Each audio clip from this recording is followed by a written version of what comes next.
Neil is in Stanmore. Neil, what would you like to say? Morning, James.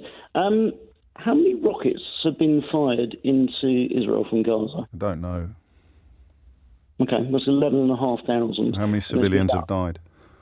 They haven't died because over the last 16 years, while Hamas have been firing rockets into Israel and carrying out suicide bombings and attacks on civilians... Listen, it's a simple... I'm just looking for a number. They've developed...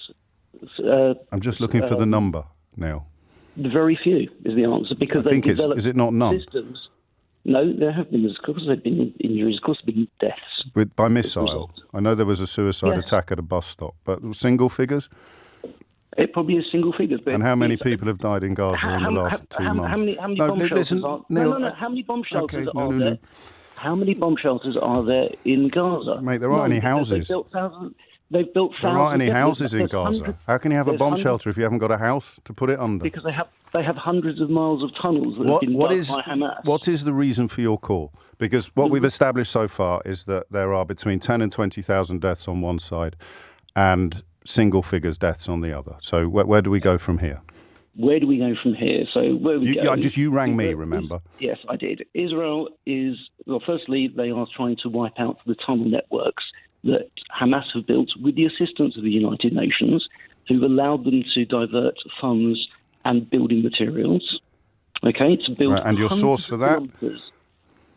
They are there. That's what the Israelis... No, your source for the allegation against the United Nations? No, everyone knows that there are tunnels... Oh, come on, mate. Gaza. Your source for the United Nations collusion in that? Well, my opinion... No, your source. My source? Yes. I have to challenge you because the caller here said that if Al Jazeera is a source, I have to challenge people. So I can't accept Neil in Stanmore as a source on something, can I? Okay, I have various news information sites that are showing me that the entrances to tunnels... No, specifically the United Nations collusion. Where can I look for that? Where can you look for that? That's going to be a bit difficult for me to... Well, then don't say it on the radio, Neil, please. It's my opinion. No, you have to say it's your opinion. You stated it as a fact. It's your opinion based on absolutely no evidence whatsoever. Okay. All right. So let's look at the United Nations. Before we move on, can we just agree that you said that with no evidence or basis in truth for it at all? It is stuff that I've seen, but I can't necessarily provide the... So there is evidence, but it goes to a different school? Yes. Okay, mate, you crack on. Okay, so we have the United Nations who had this vote. Okay, so first of all, we have a situation in Syria a few years ago. No, you're doing it again. Let's just focus on... No, I won't hang on, Neil, because we've already established that you're a bad faith caller, so you're lucky that you're still on. Let's focus on exactly what happened on Friday. Let's not talk about what happened somewhere else several years ago. But it's relevant. No, it's not. I want to know what happened on Friday. Right, you said Britain abstained and America vetoed. Mm-hmm. Russia vetoed in Syria, where there were hundreds of thousands. And the international uproar was enormous. Wasn't it? Yes, it was. Sources: BBC, ITV, Sky, LBC. You crack on. Well, I think that's limited. But the score is Gutierrez has only ever done this once. He hasn't done it on any other conflict that's taken place in trying to stop a war that's taking place. Because he's never felt that the need for a ceasefire was so obvious and acute. 500,000 people in Syria wasn't necessary. Yes, well, if we were to add up people being killed on both sides, like we did at the beginning of your call, the definition of war would apply because they were killing each other on an enormous scale. So again, that doesn't work. Okay, here's a question: why did Switzerland vote for a ceasefire? Don't know. The most famously neutral country in history. I have no idea why they chose to vote. Why did Japan? Don't know. I'm not there. I'm not in those countries. Why did Ecuador? What they think. Ecuador, because they are particularly holed up with most of the groups that are very anti-Israel. Source?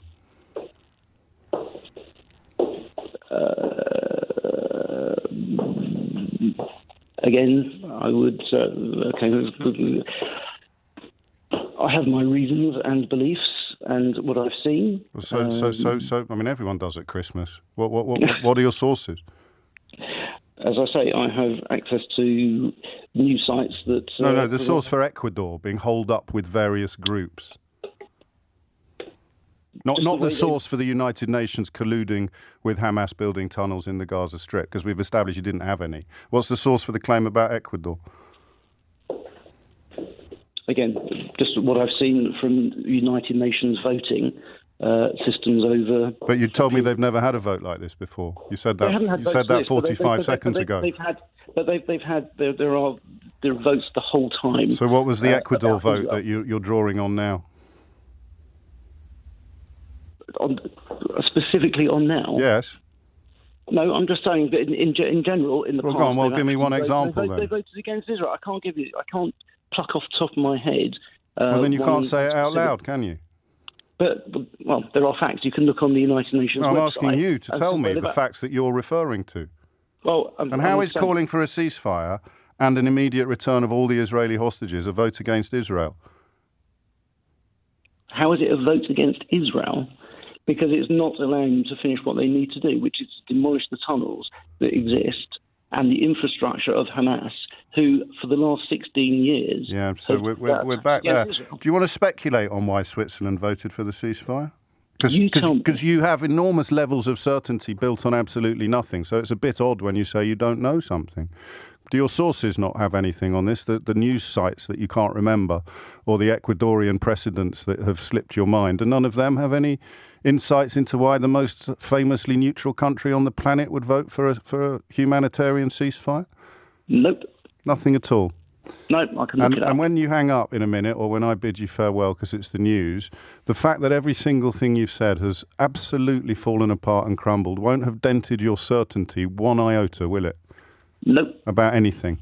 Nope. And if I ask you how many people in Gaza have to die before it becomes too many, you will say... I don't know, because it's... You do know, Neil. You're Mr. I know it all, man. You must know. Come on. I don't want any deaths. Put a number on it. There isn't. How many is too many? I can put on it. There isn't a number I can put on it. Well, we can say that it's not there yet, can't we? Because is it too many already? Or should they carry on? The answer is they need to carry on. So it's not too many yet. So it's not too many yet. When will it be too many? I don't know, but my hope is that at some point... You do know. I don't know. We both know what your answer to that question is. The only mystery is why you won't say it out loud. My hope is that the women of Hamas at some point turn around and say, we've had enough. Right, we've had 17 years... But you're not in control of that. You're in control of your opinions, Neil. You've just spent 10 minutes telling us all about your opinions and pretending that they were facts and evidence-based and knowledge-based. So you're allowed an opinion. In your opinion... We know that whatever the death toll is now is still too low for it to be too much. When does it become too high, in your opinion? I have no idea what that number is. You have no idea of your own opinion? I have no idea of how many deaths there will be. I don't know that. You don't know that. Nobody knows that. I can say there's been too many already. You can't. When will you? I did say there's been too many already. No, you didn't. You said they had to carry on. I said... No, you said everyone heard you. You said they had to carry on. So how many is too many? I've said there's already been enough. Right, but I can't... So you are in favour of a ceasefire then? I'm not in favour of a ceasefire. So there hasn't been enough. When will there be enough? We need to stop the fighting... we need to stop the... That's a ceasefire. Stopping the fighting is a ceasefire, Neil. We need to stop the terrorist atrocities that have been happening for the last 17 years. Yes. So how many deaths is too many in Gaza? There isn't a number. Well, everyone knows that there is, and you're just not prepared to say it out loud, Neil. 40 million, all right? It doesn't mean anything. No. Right? But if everybody there died, would that be too many? That is not my belief of what is going to be happening. So that means that somewhere between now,